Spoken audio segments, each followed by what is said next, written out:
오늘은 본문 중심으로 모세의 노래라는 말씀으로 함께 은혜를 나누겠습니다.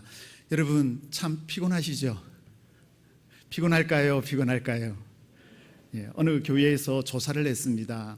오후에 자꾸 조는 분들이 너무 많이 생기는 거예요. 그래서 목사님이 너무 안타까운 거예요. 왜냐하면 담임 목사님이 말씀을 정성을 다해서 오후 예배에 선포하는데 조는 분 보니까 권사님이 새벽에 나와서 기도하고 주일학교 봉사하고 이런 분이 오후 예배 때 조니까 목사님이 너무 마음이 안타까우신 거예요. 그래서 이 목사님이 어떻게 할까 고민하다가 주일날 새벽 기도회를 없애버렸습니다. 그러니까 장로님들이 목사님 새벽에 주님이 오시면 어떻게 하시려고 주일 새벽 기도회를 없앱니까? 라고 말을 했습니다. 그때 목사님께서 몇 주만 견뎌보고 몇 주만 보고 우리 함께 평가합시다라고 했습니다. 그래서 주일 새벽 예배가 없었습니다. 그랬더니 오후에 조는 분들이 사라졌습니다. 왜 그럴까요? 오후 예배에 참여하는 분들은 대부분 새벽부터 주일학교 봉사, 군대 모든 봉사 다 하고 마지막을 하나님 앞에 정리하여 드리는 분들이 대부분 주일 오후 예배에 참석합니다. 아멘입니까? 대부분 그렇습니다. 그래서 그 교회가 새벽 예배가 없었습니다. 주일만. 다른 날은 월요일부터 토요일까지 다 있습니다. 그래서 주일에 오후 예배가 더 풍성해진 교회에서 사역을 한 적이 있습니다. 자, 여러분 오후에는 정말 피곤할 때입니다. 그래서 여러분 조시대에 너무 편하게 고개를 끄덕끄덕 하시면 곤란하시고 옆으로 가는 것도 위험하니까 여러분이 잘 보시고 오늘 본문을 펴놓으시고 본문과 함께 오늘 말씀을 함께 찾도록 하겠습니다. 여러분 구약 인물 중에 여러분이 가장 기억에 남고 생각나는 분이 누가 있습니까? 아마 사람마다 대부분 다르겠죠. 창세기에 보면은 제일 먼저 등장하는 인물이 있는데 아담입니다. 최초의 사람. 그 다음에 쭉 여러 가지 이름이 나오다가 우리가 잘 기억하는 최초의 순교자는 아벨이죠. 그러면 노아의 홍수가 나오고 나서 아브라함이 나옵니다. 아브라함 하면 우리가 기억할 것이 믿음의 조상입니다. 그리고 이삭은 순종입니다. 이삭이 왜 순종일까요?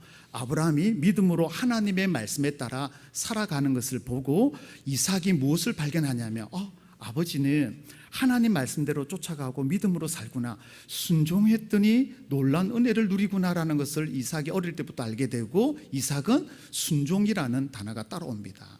그 다음에 야곱이 따라오는데요, 야곱은 축복입니다. 근데 야곱이 이 축복을 받는 것은 처음부터 받았던 것은 아닙니다. 많은 어려움이 힘든 일이 있었고 마지막에 보면 야곱이 이런 고백을 합니다. 나그네와 같은 인생을 살았다라고 그렇게 고백합니다. 그 다음에 요셉은 형통이라는 단어가 따라옵니다. 그래서 여러분이 좋아하는 인물 중에는 따라오는 단어가 있죠. 그리고 여러분 에녹이라고 생각하면은 하나님과 동행했던 사람, 이렇게 우리는 함께 그것을 기억합니다. 오늘 저와 여러분이 나눌 것은요 모세입니다. 모세는 40 인생을 살았던 사람입니다. 40은 뭘까요? 먼저 애굽의 궁전에서 40년 인생을 살았습니다. 하나님의 백성이지만 애굽의 공주에게 보내져서 애굽의 공주가 발견하고 이제 아들로 키우면서 40년 동안 애굽의 모든 학문과 우리로 말하면 가정학 그리고 박사학 모든 것을 경제학, 사회학을 다 배우게 됩니다. 그럴 때에 사람을 죽임으로 추방되어서 쫓겨난 곳이 광야입니다. 광야에서 40년 동안 있으면서 하나님을 만났던 곳이 바로 광야입니다. 그래서 80세 되들 때 주님의 부르심을 받고 떨기나무에 주님을 만나고 나서 사명을 받고 어디에요? 애굽으로 돌아오게 됩니다. 그리고 80이 되어서 40년 동안 애굽을 출발하여서 가나안 땅에 들어가기까지의 삶을 살았던 40 인생을 살았던 모세입니다. 오늘 본문은 모세가 이렇게 40년 동안 광야에서 생활하면서 하나님께서 이스라엘 백성들을 어떻게 인도하시고 어떻게 하셨는지를 신명기 오늘 본문은 기록하고 있습니다. 이 신명기는 모세가 가나안 약속의 땅에 들어가지는 못합니다.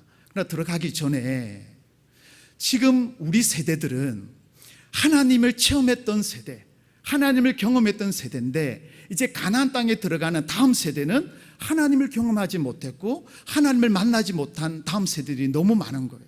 그래서 이것을 기억하면서 다음 세대들이 1세대처럼 하나님 말씀에 범죄하지 아니하고 순종함으로 살아가는 삶을 살기 위하여서 모세가 불렀던 노래, 다른 말로 하면 모세의 찬양입니다. 모세의 이 노래는 모세의 하나님에 대한 신앙 고백이 담겨져 있습니다.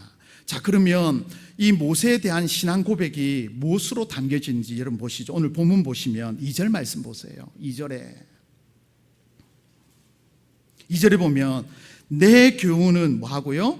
비처럼 이슬처럼 가는 비처럼 무엇과 같다고요? 담비 같도다.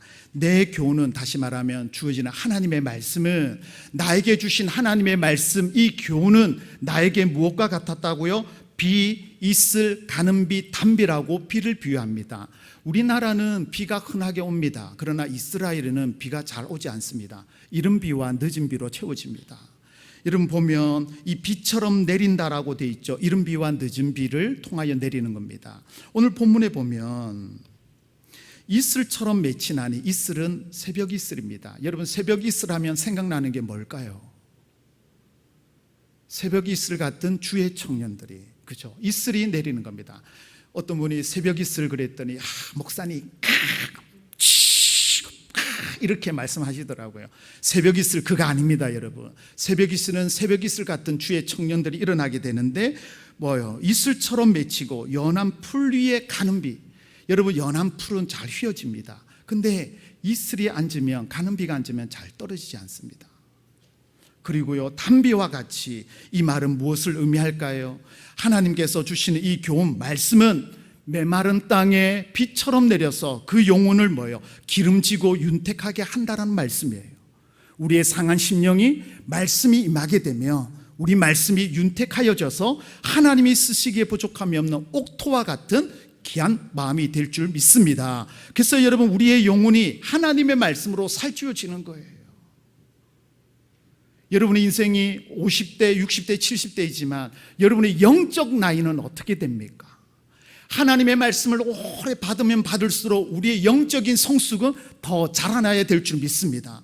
그런데 여러분 교회를 20년, 30년 다녔는데 어린아이와 같은 신앙이 있다는 것은 여러분 문제가 있습니다.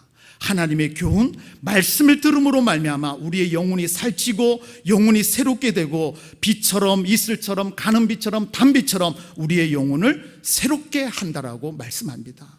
여러분 오늘 이 시간 말씀 듣다가 하나님의 말씀이 여러분에게 담비처럼 임하는 은혜의 자리 되기를 축복합니다. 말씀이 여러분 강팍해지면 아무리 귀한 말씀이 새겨져도 여러분 마음에 감동이 없습니다. 귀한 이 시간에 여러분 하나님 앞에 찬양을 올려드렸습니다. 기도를 올렸습니다. 하나님의 말씀을 통하여 우리에게 부어주시는데 여러분의 심령에 담비와 같은 놀라운 은혜가 임하기를 축복합니다. 그리고 여러분 모세는 또 이렇게 말씀합니다. 여러분 7절 말씀 가보시죠.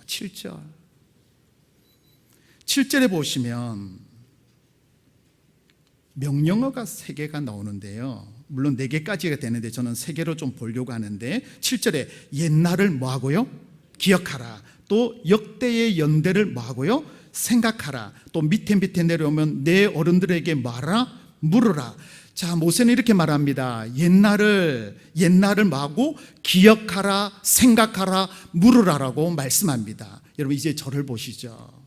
모세가 이제 가나안 땅에 들어가기 전에 다음 세대를 위하여 교훈, 하나님을 찬양하면서 주는 말씀입니다. 하나님께서 모세를 통하여 하시고자 하는 말씀이 뭐냐면 기억하라. 무엇을 기억하라고요? 옛날입니다. 옛날. 여러분 우리가 본당이 자리가 꽉 차면 이제 밑에 중등부실 또 실물에 가고 어떤 유년부실에 예배드리고 어떤 식당에서 드립니다. 여러분 식당에서 예배 드릴 때 어떤 마음이 들던가요? 옛날 생각나지 않습니까? 옛날 뭐요? 국수. 그죠? 여러분 국수 잡사 보셨나요? 2년이 다 돼갑니다. 어떤 교육자들은 부임해서 우리 교회 국수를 맛을 못 본 분이 계세요. 우리 국수 여러분 끝내줍니다. 그죠? 그래서 저는 가끔 동인천 앞에 있는 그 용모라는 그게 가끔씩 갑니다. 그걸 먹을 때마다 우리 교회 생각이 나요. 식당에 들어갈 때는 옛날이 생각나요. 전도회별로 돌아가면서 섬기면서 여러분, 그리고 남전도회 끝나고 나면 설거지하고 그 주방 안에서 여러분 사랑이 싹트고 서로 섬기고 또 많은 거린들이 들어와서 그곳에서 육체의 풍성함을 누리고 그러다가 주님을 만나는 놀라운 일들이 있었던 곳이 바로 식당이었습니다. 옛날에 그 추억들이 우리에겐 다 있습니다. 그리고 여러분이 앉아있던 자리는 우리 믿음의 선배들이 눈물로 기도했던 은혜의 자리라는 것을 여러분 기억하시기 바랍니다. 그 눈물의 기도가 있고 섬김과 수고가 있었기 때문에 저희들이 이 자리에 있는 거, 우리들이 이 자리에 있는 겁니다. 그래서 모세는 옛날을 기억하라, 무엇을 기억하라고 말씀할까요? 430년 동안 여러분 애굽의 노예, 일명 여러분 종으로 있을 때에 얼마나 힘들었습니까? 해 뜨면 여러분 눈 씻고 나가서 벽돌 이기는 일, 벽돌 나르는 일, 올라가서 여러분 막 벽돌을 밟는 일들을 했던 것이 바로 노예였습니다. 그리고 해가 떨어지며 와서 아무것도 못하고 잠을 잤던 430년을 그렇게 살았다고 말합니다. 그래서 하나님께서 그들을 부르짖음을 들으시고 모세를 통하여 내가 직접 내려가서 그들을 구원하리라 말씀하시고 이스라엘 백성들을 출애굽하셔서 홍해 바다를 건너게 하시고 그들이 먹을 것이 없다라고 광야에서 할 때 만나와 메추라기가 반석에서 물이 나게 하셔서 그들을 먹게 하시고 가나안 땅에까지 인도하셨던 그 하나님을 기억하라는 겁니다. 우리 교회를 70년 동안 지켜주신 그 하나님을 기억하라라고 말씀하고 있습니다. 그리고 여러분 생각하라는 거예요. 연대가 가면 갈수록 여러분 이들이 광야에서 40년 동안 생활하는데 1년이 지나고 40년이 되었는데 옷과 신발이 한 번도 변한 적이 없어요. 누가 하셨습니까? 하나님께서 해주셨어요. 한 벌 인생으로 여러분 40년 인생을 살았습니다. 그것을 여러분 생각하라는 거예요. 세월은 흐르지만 달은 바뀌어가지만 봄, 여름, 가을, 겨울은 있지만 하나님께서 때마다 돕는 손길을 통하여 우리들을 붙잡아 주시고 인도하셨던 그 하나님이 우리 아버지라는 것을 여러분 기억하시기 바랍니다. 그래서 여러분 물으라는 거예요. 어른들에게 아버지, 할아버지, 하나님께서 광야에서 어떻게 역사하셨어요? 얘야, 출애굽할 때 하나님이 이렇게 하셨어. 홍해 바다 앞에 섰을 때에 벌벌 떨고 있을 때에 모세 할아버지가 지팡이를 내리니까 하나님께서 홍해 바다를 가르게 하셔서 밤새 바람이 불게 하셔서 우리를 거기를 건너게 하셨어. 근데 애국 군대들이 병마를 타고 찾아올 때 우리는 죽는 줄 알았는데 하나님께서 홍해를 덮으셔서 그들을 다 침몰시키시고 우리를 구원하셨단다. 이때 되면 아멘 할 때도 됐는데 이런 이야기를 어른들에게 물으라는 거예요. 신앙을 전수해라는 거예요. 그래서 신명기 6장에 보면은요, 부지런히 가르쳐라. 내가 만났던 하나님, 나와 함께 하셨던 그 하나님을 계속해서 가르치고 물으라고 말씀하고 있어요. 그래서 여러분 우리는 10월 달부터 가정 예배를 지금 준비하고 있는 거예요. 가정 예배에 어린아이가 물을 때에 여러분 두려워할 필요가 없어요. 내가 만났던 하나님을 가르쳐 주면 되는 거예요. 그래서 여러분 모세를 통하여 하나님께서 이렇게 역사하신 그 은혜를 기억하고 생각하고 어른들에게 물으라라고 지금 모세는 하나님을 찬양하며 신앙 고백하고 있습니다. 그리고 여러분 하나님에 대해서 이렇게 고백합니다. 여러분 본문 4절을 잠깐 보실게요. 4절, 그는 뭐라고요? 반석이시니 그가 하신 일이 뭐하고요? 완전하고 그의 모든 길이 뭐하고요? 정의롭고 진실하고 거짓이 있다 없다? 없다라고 말하고요. 뭐라고 말씀해요? 진실한 이유가, 완전하신 이유가, 모든 것이 정의로운 이유가 뭐라고 말씀합니까? 반석이라고 말합니다. 모세의 찬양에 보면은요, 신앙 고백을 보면 반석이라는 단어가 나옵니다. 4절에 반석이 있죠. 여러분 13절의 하반절에 가면 굳은 반석에서, 그리고 15절에 가시면 15절의 하반절에 구원하신 반석을 업신여겼도다라고 되어 있고요. 18절에 가면 반석을 내가 상관하지 아니하고, 또 30절에 가면 반석이 계속 나옵니다. 여러분 반석은 무엇을 의미합니까? 모든 위험으로부터 안전하게 보호하는 은신처가 바로 반석입니다. 신약에서는 예수님이 반석이 되어서 우리의 모든 기둥이 되시고 우리의 진리가 되시지만, 오늘 본문에 나타나는 이 반석은 모세가 하나님의 구원의 하나님이 반석이라는 것을 지금 표현하고 있습니다. 이스라엘 백성들을 위하여 하나님께서 반석이 되셔서 그들을 지키시고 보호하고 인도하여 주셔서 한없는 사랑을 베풀어 주신 분이 구원의 하나님, 너희의 하나님이라고 하나님은 말씀하고 있어요. 모세는요, 광야에서 만났던 그 하나님이 늘 동행하는 것을 보면서 이렇게 하나님을 찬양하고 높여드렸습니다. 근데 여러분, 이 모세의 노래에 보면은 여호와 하나님에 대해서 한 절에 간략하게 이렇게 강조하는 부분이 나옵니다. 그 부분이 어느 부분이냐면요, 여러분 말씀을 우리가 함께 볼 건데요. 자, 여러분 10절 말씀 보시죠. 먼저 10절 말씀 함께 봅니다. 여호와께서 그를 황무지에서 짐승이 부르짖는 광야에서 만나시고 호위하시며 보호하시며 자기의 눈동자같이 지키셨도다. 아멘. 자, 여러분 보시면 장소 어디에서 하나님이 만나시고 지키셨다고 말씀합니까? 황무지 광야라고 말해요. 이스라엘 백성들을, 모세를 하나님께서 어떻게, 황무지하고 광야는요, 이스라엘 백성들이 40년 동안 그곳을 돌고 돌았어요. 여러분 광야 생각하면은 우리는 비산, 나무 없는 빈들이라 생각하는데 완전 척박한 땅이에요. 삭막한 땅이에요. 거기는 낮에는 엄청 덥습니다. 밤이면 엄청 춥습니다. 거기에는 들짐승들이 울부짖고 언제 여러분 들짐승들에게 삼킬지 모르는 곳이 바로 여러분 광야입니다. 그래서 여러분 이렇게 말합니다. 본문 10절에 짐승이 부르짖는 광야에서, 여러분 짐승이 밤에 어떻게 부르짖을까요? 오! 여러분 이 소리만 들어도 밤에 얼마나 두려울까요? 이 짐승의 울음소리를 들어가면서 여러분 긍휼할 때에, 불쌍히 여길 때에 하나님께서 그들을 뭐예요? 인도해 주신 거예요. 이것을 우리에게 적용한다면 말할 수 없는 고통과 어려움 중에 하나님께서 우리를 만나주시고 인도하여 주시는 그 하나님인 것을 여러분 믿으시기를 바랍니다. 두려운 곳이 있을지라도 하나님이 함께 하시며 놀라운 역사가 일어나게 됩니다. 신명기 1장에 보면은 너희가 보았던 그 크고 두려운 광야를 지나, 모세가 신명기 1장에서 여러분 광야를 뭐라고 표현하냐면 두려운 광야라고 말합니다. 얼마나 두려웠을까요? 그것을 여러분 하루도 아니고, 여러분 우리가 지금 코로나를 2년 가까이 지내는데 이것을 여러분 40년을 지난다고 한번 생각해 보십시오. 끔찍하지 않습니까?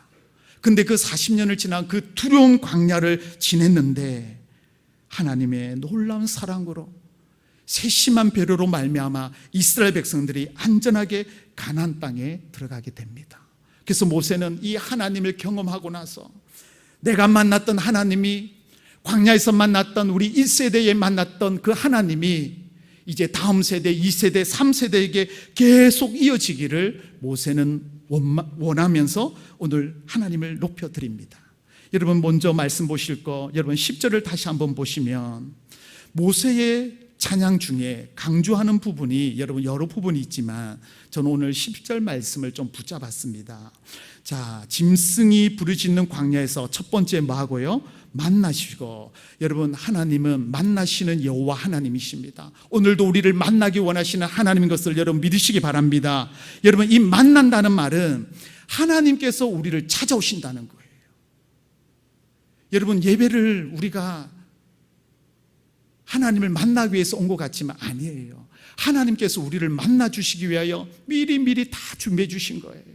여러분 다른 성경에 보면은요, 다른 성경에는 찾다라고 돼 있어요. 만나시고가 찾다라고 돼 있어요. 무엇을 찾을까요? 우리가 찾는 것이 아니라 하나님께서 무엇이 필요한가라고 두루두루 살펴본다는 겁니다. 탐색한다는 겁니다. 아, 김 집사가 이게 필요하구나, 아, 배 집사가 이게 필요하구나, 다 아시고 하나님께서 뭐예요? 만나러 오신다는 겁니다. 여러분 우리가 물건을 잃어버렸을 때 그것을 찾기 위하여 얼마나 애씁니까? 방 청소를 다 하고 그 소중한 것을 찾기 위하여. 하나님께서는 이렇게 광야에서 이끌어줬던 이스라엘 백성들을 하나님께서 어떻게 해요? 광야에서 위험해서 버려진 어린아이를 구출하는 것처럼 하나님은 그들을 만나 주신다라고 말씀하고 있어요. 여러분 우리 하나님은 그 찾는 아이와 같이 어려움에 있는 아이를 건져냈을 때에 어떻게 해요? 품어주듯이 우리를 만나 주신다라고 말씀합니다. 가끔 정글에 들어가면 늪이 있습니다. 늪에 빠지게 되면 움직이면 움직일수록 더 깊이 빠져 들어갑니다. 무릎에서 허리에서 올라갑니다. 근데 그때 누가 손을 내밀지 아니하면 여러분 그 사람은 늪에 빠져버립니다. 하나님이 만나 주신다는 것은 뭐냐면 찾고 찾는데 위험에 있는 자들을 찾아서 이끌어내듯이 우리를 만나 주신다라고 말합니다. 여러분 오늘 이 예배를 통하여 찬양을 통하여 만나 주시는 그 여호와 하나님을 우리의 심령 가운데 만나는 은혜의 자리가 되기를 축복합니다. 여러분 예배 자리에 왔는데 하나님 앞에 왔는데 그냥 왔다 그냥 가는 성전들만 밟고 가는 자가 아니라 내 심령 속에 살아계신 하나님을 만나는 믿음의 백성들 되시기를 축복합니다. 두 번째 모세는 이렇게 고백합니다. 이어서 10절에 보며 호위하시는 여호와 하나님이라고 고백합니다. 이 호위하다는 말은 두루 펼치다라는 겁니다. 두루 펼쳐서 보호하다는 말입니다. 그리고 감사다는 겁니다. 감사는 거. 그리고 한 가지 더 있는데 사랑으로 인도하다. 그래서 다른 성경에 보면 뭐라고 되어 있냐면요, 인도하다라고 그렇게 표시합니다. 시편 32편에 보면 여호와를 신뢰하는 자에게는 인자하심이 두루리이다라고 말합니다. 이렇게 감사하다고 말합니다. 하나님께서 우리 교회를, 우리 가정을, 여러분의 사업장과 여러분 자녀를, 우리를 여러분 두루두루 하셔서 호위하여 주실 줄 여러분 믿으시길 바랍니다. 여러분 이 보호하는 거 하나님의 은혜입니다. 하나님께서 우리를 호위하지 아니하시며 우리를 인도하지 아니하시며 우리는 넘어지는 거예요. 근데 여러분 이 다른 성경에 보니까 인도라고 되어 있는데 이 인도한다는 단어가 무엇을 의미하냐면 목적지까지 안전하게 안내한다라고 말합니다. 우리 교회에 처음 방문하시는 분이 오면 1층 로비에서 안내하여서 이 자리까지 여러분 안내를 합니다. 목적지 예배 자리까지. 그렇게 섬기는 분이 있듯이 마찬가지로 하나님께서 우리를 뭐예요? 호위하셔서 우리가 원하는 하나님께서 원하시는 그 가나안 땅까지 그들을 안전하게 목적지까지 인도하신다는 겁니다. 그래서 하나님께서는 이스라엘 백성들이 부르짖을 때에 그 부르짖음을 들으시고 직접 내려오셔서 모세를 통하여 10가지 재앙을 행하시고 그들을 가나안 땅까지 안전하게 인도하여 주시는 우리 하나님이십니다. 그 하나님께서 오늘 우리를 호위하시는 여호와 하나님이 나의 아버지인 줄 믿습니다. 또 이어서 여러분 모세는 이렇게 말합니다. 10절에 계속해서 보겠습니다. 보호하시며 라고 말합니다. 이 보호한다는 게 우리의 개념은 지켜준다라는 의미가 있지만 원문에는 이렇게 말씀합니다. 희망을 주다, 관심을 두고 인도하다라고 말씀하고 있어요. 여러분 보호한다는 거 하나님께서 우리의 약점을 제일 잘 아시거든요. 그래서 아담과 하와가 범죄할 것을 하나님은 다 아시고 그들을 위하여서 뭐예요? 화영금을 두서 에덴 동산을 보호합니다. 그리고요 그들이 끝난 인생이 아니라 장차 예수 그리스도를 미리 준비하셔서 다시 한번 예수를 통하여 하나님과의 관계가 친밀한 관계로 갈 수 있도록 하나님은 미리 다 준비해 주셨습니다. 뭐예요? 희망을 심어주시는 거예요. 희망. 여러분 우리에게 희망이 없다면, 하나님의 보호하심이 없다면 우리는 벌써 넘어지고 쓰러지고 꼬꾸라졌을 거예요. 그러나 우리에게는 희망이 있습니다. 어떤 희망입니까? 보호해 주시는 하나님, 모세를 보호하시고 이스라엘을 보호하셨던 하나님이 오늘 나를 보호하시고 우리를 보호해 주신 전능하신 하나님이 나의 아버지인 줄 믿습니다. 아멘이십니까? 여러분 그 하나님이 있기 때문에 우리에게는 희망이 있는 거예요. 이스라엘 백성들이 광야 생활할 때에 여러분 얼마나 고생이 많았을까요? 어떤 사람이 이렇게 말합니다. 야, 내가 애굽에 있을 때가 좋았다. 마늘과 파를 먹고 고기가 먹었을 때, 여러분 어린 반푸느지도 없는 소리입니다. 노예가 무슨 마늘과 고기를 먹었을까요? 여러분 먹지 못하는 거예요. 근데 과거를 회상하면서 광야에 먹을 것이 없으니까 여러분 어떻게 해요? 원망과 불평이 일어나기 시작했습니다. 그럴 때 하나님은 그 원망과 불평을 바뀌게 하셔서 감사로 만들어 주십니다. 무엇을 통해서요? 만나와 메추라기. 그리고 여러분 반석을 쳐서 물이 나오게 하십니다. 여러분 물이 얼마나 귀할까요? 광야에서. 여러분 저도 말하다 보니까 목이 마릅니다. 이럴 때는 어떻게 해야 될까요? 물을 잡숴야 됩니다. 물을 먹으면 갈증이 나서 말을 하는데, 말씀을 전하는데 어려움이 없어요. 여러분, 광야에서 그 무더운 날씨 40도가 넘는 그 광렬한 태양이 비치는 그때에 여러분, 광야를 걸을 때 얼마나 여러분 물이 마시기 싶을까요? 그때 하나님께서 어떻게 해요? 반석을 쳐서 물이 나오게 하셔서 200만 명이 넘는 모든 하나님의 백성들과 짐승까지 다 먹이시는 우리 하나님이십니다. 그 하나님께서 그들에게 보호하시면서 희망을 주셨던 것처럼 여러분, 코로나 여러분, 이제는 그게 변명거리가 아닙니다. 여러분, 우리 교회는 방역도 잘하고 있고요. 코로나 때문에 교회에 못 나오는 게 아니라 여러분, 우리는 더 열심히 나와서 하나님을 찾고 보호해 주시는 그 하나님을 만나시기를 축복합니다. 여러분, 우리 하나님께서 지켜주십니다. 마지막으로 여러분, 모세는 이렇게 고백합니다. 10절 하반절에 자기의 눈동자 같이 뭐하고요? 지키셨도다. 여러분, 지키는데 어떻게 지키셨다고요? 자기의 눈동자. 왜 눈동자라는 단어를 사용하셨을까요? 하나님의 굳센팔처럼 붙잡아 주신다. 능력의 오른팔로 붙잡아 주신다. 여러분, 이래도 되잖아요. 지켜주시는 거, 하나님의 권능의 팔로, 양손의 팔로 우리를 지켜주신다. 얼마나 여러분 든든할까요? 그런데 오늘 본문에 보면 자기의 눈동자 같이, 여러분, 눈동자는 신체 부위 가운데 가장 예민하고 가장 연약한 곳이 바로 눈입니다. 우리가 연약하고 부족하고 그렇지만 하나님께서는 우리를요, 가장 눈동자처럼이란 말은 자랑스럽게, 애정스럽게, 가장 귀하게 여긴다는 말씀이에요. 가장 귀하게. 누구를요? 이스라엘 백성들을, 나를, 우리 교회 성도들을, 하나님의 자녀를 그렇게 여겨주신다라고 말씀합니다. 여러분, 하나님의 눈동자는 어떻게 해요? 주무시지도 아니하신다고 말씀하고 있어요. 오늘 오후에 여러분은 졸지만 하나님은 주무시지 않고 눈동자같이 지키신다라고 말씀합니다. 여러분, 눈동자같이 지키시는데 어떻게 하신다고요? 여러분, 말씀 보시죠. 11절 말씀 함께 봅니다. 마치 독수리가 자기의 보금자리를 어지럽게 하며 자기의 새끼 위에 너풀거리며 그의 날개를 펴서 새끼를 받으며 그의 날개 위에 그것을 엎는 것 같이. 12절 봅니다. 여호와께서 홀로 그를 인도하셨고 그와 함께 한 다른 신이 없었더라. 다른 신이 있나요? 없나요? 없다라고 말씀하십니다. 하나님께서 어떻게 독수리같이 지키시는데, 여러분, 독수리 아시잖아요. 새끼 2마리를 놓으면 한 마리만 강하게 키웁니다. 입을 크게 벌리는 새끼에게 먹이 것을 줍니다. 그리고 자랄 때에 그 둥지를 다 흩어버립니다. 그러면 어린 새끼는 어찌할 바를 모를 때에 물고 그 낭떠러지에서 떨어뜨립니다. 날개질을 하고 떨어질 때쯤 되면 어떻게 해요? 날아가서 발톱으로 잡고 올라갑니다. 자꾸 떨어뜨립니다. 날개를 계속 흔들어서 그것을 통하여 힘을 얻게 하고 날아갈 수 있도록 계속해서 독수리는 훈련시킵니다. 우리가 광야를 통하여 어려움을 당하고 넘어지고 쓰러지고 때로는 여러분 상처 입지만 하나님께서 그것을 계속해서 연단해서 뭐예요?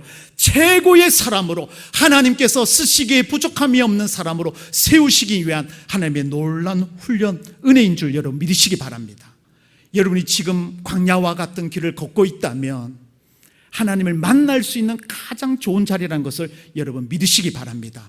여러분이 지금 광야와 같은 옳은 길로 걷고 있다면 하나님께서 호의 두르시는 그 은혜를 체험하게 될 줄 믿습니다. 광야 같은 길을 걷고 있다면 하나님이 보호하시고 눈동자같이 지켜주셔서 마치 독수리 새끼를 보호하듯이 우리를 보호하고 인도하여 주실 줄 믿습니다. 그래서 여러분 12절에 보세요. 여호와께서 뭐예요? 홀로 그를 인도하셨다. 여러분, 사람들은 인도하다가 버림받고 지치면은요 포기합니다. 그러나 하나님은 한 번도 우리를 포기하고 버린 적이 없습니다. 여러분, 우리가 반석 되시는 하나님, 피난처 되시는 하나님께서 이렇게 이스라엘 백성들을 인도하시고 놀라운 은혜를 베풀어 주셨던 것을 모세는 가나안 땅을 바라보면서 이스라엘 백성들에게 말합니다. 여호와 이름을 찬양하며 신앙 고백하면서 하나님을 섬기되 어떻게 해요? 여호와 하나님, 전능하신 하나님, 능력의 하나님, 어떤 하나님이요? 우리를 만나주시는 여호와 하나님을 기억하라, 생각하라라고 말씀합니다. 그리고는요, 하나님께서 우리를 인도하시는 여호와 하나님을 생각하라라고 찬양하고 있습니다. 그리고 모세는 보호하시는 여호와 하나님을 기억하라라고 말씀합니다. 마지막으로 지켜주시는, 눈동자같이 지켜주시는 여호와 하나님, 그분은 어떤 분일까요? 반석이 되셔서 은신처가 되시고 우리가 하나님의 이름을 부를 때마다 능력에 임하시는 그 하나님과 함께 동행하시는 우리 모든 인천중앙교회 성도님들 되시기를 예수님 이름으로 축복합니다.